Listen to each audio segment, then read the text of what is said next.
ಕುಂದಾಪುರ ತಾಲೂಕಿನ ಕೆದೂರಿನ ಬೆಳಗೋಡು ಶ್ರೀ ಮಹಾಲಿಂಗೇಶ್ವರ ದೇವಸ್ಥಾನ ಶಾನಾಟಿಯ ಅಷ್ಟಬಂಧ ಹಾಗೂ ಬ್ರಹ್ಮಕಲಶಾಭಿಷೇಕ ಮತ್ತು ನವೀಕರಣ ಧಾರ್ಮಿಕ ವಿಧಿವಿಧಾನಗಳೊಂದಿಗೆ ನೆರವೇರಿತು.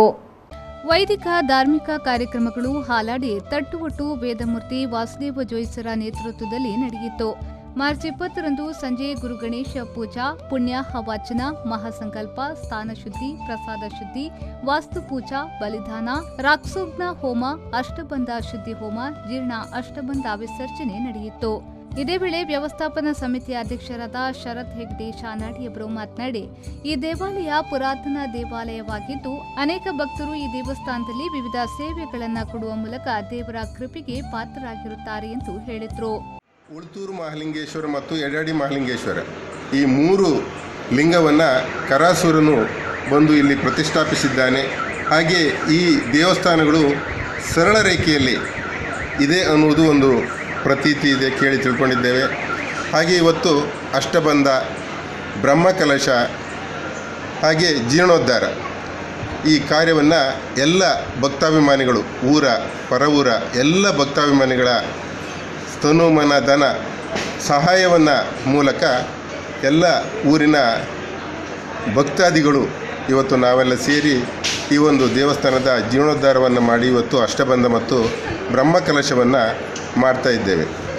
ಹಾಗೆ ಈ ದೇವಸ್ಥಾನಕ್ಕೆ ಯಾವುದೇ ಭಕ್ತರು ಬಂದರೂ ಸಹ ಈ ದೇವರು ಅವರಿಗೆ ಅನುಗ್ರಹಿಸ್ತಾನೆ ಅನ್ನುವ ನಂಬಿಕೆ ಇದೆ. ಅದನ್ನು ನಾವು ಮಾಡಿ ನೋಡಿ ತಿಳ್ಕೊಂಡಿದ್ದೇವೆ. ಹಾಗೆ ಈ ದೇವಸ್ಥಾನದ ಇನ್ನೂ ಹೆಚ್ಚಿನ ಅಭಿವೃದ್ಧಿ ಆಗಬೇಕಿದೆ.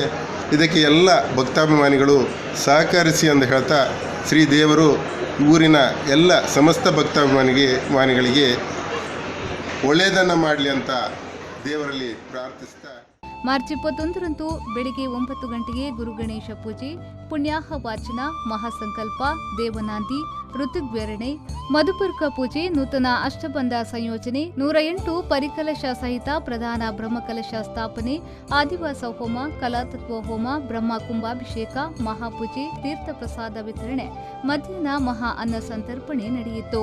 ಈ ಸಂದರ್ಭದಲ್ಲಿ ಶಾನಾಡಿ ಅಜಿತ್ ಕುಮಾರ್ ಹೆಗ್ಡೆ ಅವರು ಮಾತನಾಡಿ, ಶಾನಾಡಿ ಬೆಳಗೋಡು ಶ್ರೀ ಮಹಾಲಿಂಗೇಶ್ವರ ದೇವರ ಅನುಗ್ರಹ ಎಲ್ಲ ಭಕ್ತಾದಿಗಳ ಮೇಲೆ ಇರಲಿ, ಈ ದೇವಸ್ಥಾನ ಇನ್ನಷ್ಟು ಉನ್ನತಿಯನ್ನ ಹೊಂದಲಿ ಎಂದು ಹೇಳಿದರು. ಕುಟುಂಬಕ್ಕೆ ಸಂಬಂಧಿಸಿದ ಹಾಗೂ ಶಾನಾಡಿ ಬೆಳಗೋಡು ಗ್ರಾಮಕ್ಕೆ ಸಂಬಂಧಿಸಿದಂತಹ ಶ್ರೀ ಬೆಳಗೋಡು ಮಹಾಲಿಂಗೇಶ್ವರ ದೇವಸ್ಥಾನ ಶಾನಾಡಿಯವರ ಅಷ್ಟಬಂಧ ಮತ್ತು ಬ್ರಹ್ಮಕಲಶೋತ್ಸವ ಸುಮಾರು 2 ದಶಕಗಳ ನಂತರ ನೆರವೇರ್ತಾ ಇದೆ. ಈ ಒಂದು ಮಹತ್ ಕಾರ್ಯದಲ್ಲಿ ಶಾನಾಡಿ, ಬೆಳಗೋಡು, ಕೊರಗಿ ಹಾಗೂ ಸುತ್ತಮುತ್ತಲಿನ ಎಲ್ಲ ಗ್ರಾಮಸ್ಥರು ಸಹಕಾರಿಯಾಗಿ ಕಾರ್ಯಕ್ರಮ ಇವತ್ತು ಅತ್ಯಂತ ವಿಜೃಂಭಣೆಯಿಂದ ನಡೀತಾ ಇದೆ. ಈ ಶಾನಾಡಿ ಬೆಳಗೋಡಿನಲ್ಲಿರುವಂತಹ ಮಹಾಲಿಂಗೇಶ್ವರ ಅತ್ಯಂತ ಕಾರಣೀಕವಾದಂತಹ ದೈವ ಎನ್ನುವಂತಹ ಪ್ರತೀತಿ ಇದೆ. ಭಕ್ತ ಜನರು ಯಾರು ಈ ದೇವರನ್ನು ನಂಬಿದ್ದಾರೆ ಅವರಿಗೆ ಎನ್ನಿಕೊಂಡಂತಹ ಮಹಾಲಿಂಗೇಶ್ವರನ ಒಂದು ಉತ್ಸವ ಇವತ್ತು ಊರ ಜನರೆಲ್ಲರೂ ಸೇರಿ ಶಾನಾಡಿ ಹೆಗ್ಡೆಯವರ ಕುಟುಂಬಸ್ಥರ ಅತ್ಯಂತ ವಿಜೃಂಭಣೆಯಿಂದ ನೆರವೇರ್ತಾ ಇದೆ. ಶ್ರೀ ಮಹಾಲಿಂಗೇಶ್ವರನು ಅತ್ಯಂತ ಕಾರಣಿಕವಾದ ದೈವ. ಅವನ ಅನುಗ್ರಹ ಎಲ್ಲ ಭಕ್ತಾದಿಗಳ ಮೇಲೆ ಇರಲಿ, ಈ ಕ್ಷೇತ್ರ ಇನ್ನಷ್ಟು ಹೆಚ್ಚಿನ ಉನ್ನತಿಯನ್ನು ಪಡೆಯಲಿ ಅಂತ ಹಾರೈಕೆಯನ್ನು ಎಲ್ಲ ಭಕ್ತಾಭಿಮಾನಿಗಳ ಪರವಾಗಿ ಮಾಡಿ. ಜೀರ್ಣೋದ್ಧಾರ ಸಮಿತಿಯ ಅಧ್ಯಕ್ಷರಾದ ನವೀನ್ ಹೆಗ್ಡೆಯವರು ಮಾತನಾಡಿ, ಬೆಳಗೋಡು ಶ್ರೀ ಮಹಾಲಿಂಗೇಶ್ವರ ದೇವಸ್ಥಾನ ಶಾನಾಡಿಯಲ್ಲಿ ಭಕ್ತಾದಿಗಳ ಸಹಕಾರದೊಂದಿಗೆ ಧಾರ್ಮಿಕ ಕಾರ್ಯಕ್ರಮ ಸುಸೂತ್ರವಾಗಿ ನಡೆದಿದೆ ಎಂದು ಹೇಳಿದರು. ಸಮಿತಿಯ ಅಧ್ಯಕ್ಷನಾಗಿ ನಾನು ಇಲ್ಲಿ ಎಲ್ಲ ಭಕ್ತಾಭಿಮಾನಿಗಳಿಗೆ ಕೃತಜ್ಞತೆಯನ್ನು ಸಲ್ಲಿಸ್ತೇನೆ. ಯಾಕಂದರೆ ಈ ದೇವಸ್ಥಾನ ಭಾರಿ ಪುರಾತನ ದೇವಸ್ಥಾನ. ನನ್ನ ತಂದೆಯವರು 91ರಲ್ಲಿ ಇದನ್ನು ಜೀರ್ಣೋದ್ಧಾರ ಮಾಡಿದರು. ಹಾಗೆ ಇಲ್ಲಿ ಭಕ್ತಾಭಿಮಾನಿಗಳ ಸಹಾಯದಿಂದ ಹಾಗೂ ನಮ್ಮ ಕುಟುಂಬದವರ ಸಹಾಯದಿಂದ ಈ ಕಾರ್ಯಕ್ರಮ ಸುಸೂತ್ರವಾಗಿ ನೆರವೇರಲು ಸಹಕರಿಸಿದ್ದಾರೆ. ಅದಕ್ಕೆ ಧನ್ಯವಾದವನ್ನು ಹೇಳ್ತೇನೆ.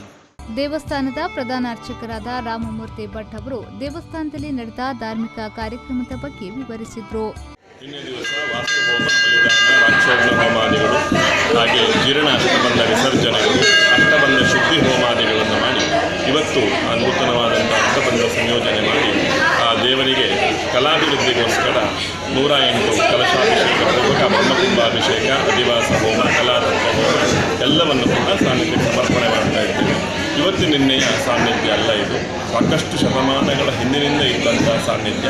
ಈ ದೇವಸ್ಥಾನದ ಪರಿಸರವನ್ನು ನಾವು ನೋಡುವಾಗ ಇದು ಒಂದು ಒಳ್ಳೆಯ ವೈಭವದಲ್ಲಿ ಇದ್ದಂಥ ಕೆಲವು ಕುರುಹುಗಳು ಈ ದೇವಸ್ಥಾನದಲ್ಲಿ ಕಾಣುತ್ತದೆ. ಉದಾಹರಣೆಗೆ ದೇವಸ್ಥಾನದ ಎದುರಿರ್ತಕ್ಕಂತಹ ಆ ಮಹಾಬಲಿ ಪೀಠವನ್ನು ನೋಡುವಾಗ ನಮಗೆ ಕಾಣಬಹುದು ಈ ದೇವಸ್ಥಾನದ ಒಂದು ವೈಶಿಷ್ಟ್ಯ. ಹಾಗಾಗಿ ಅನಾದಿಯಲ್ಲಿ ಈ ದೇವರಿಗೆ ಒಂದು ಉತ್ಸವಾದಿಗಳು, ರಥೋತ್ಸವವೂ ಇದ್ದ ಬಗ್ಗೆ ನಮಗೆ ಕೆಲವು ಆಧಾರಗಳು ಈ ಸುತ್ತ ನೋಡಿದಾಗ ಕಾಣಲಿಕ್ಕೆ ಸಿಗ್ತದೆ. ಇದು ಅತ್ಯಂತ ಪರಿಶುದ್ಧವಾದ ಆಗಮೋಕ್ತವಾಗಿರತಕ್ಕಂಥ ದೇವಸ್ಥಾನ. ಈ ಸಂದರ್ಭದಲ್ಲಿ ಬೆಳಗೋಡು ಶ್ರೀ ಮಹಾಲಿಂಗೇಶ್ವರ ದೇವಸ್ಥಾನ ಶಾನಾಡಿಯ ಅಧ್ಯಕ್ಷರು ಮತ್ತು ಸರ್ವ ಸದಸ್ಯರು, ವ್ಯವಸ್ಥಾಪನಾ ಸಮಿತಿಯ ಅಧ್ಯಕ್ಷರು ಮತ್ತು ಸರ್ವ ಸದಸ್ಯರು ಉಪಸ್ಥಿತರಿದ್ದರು.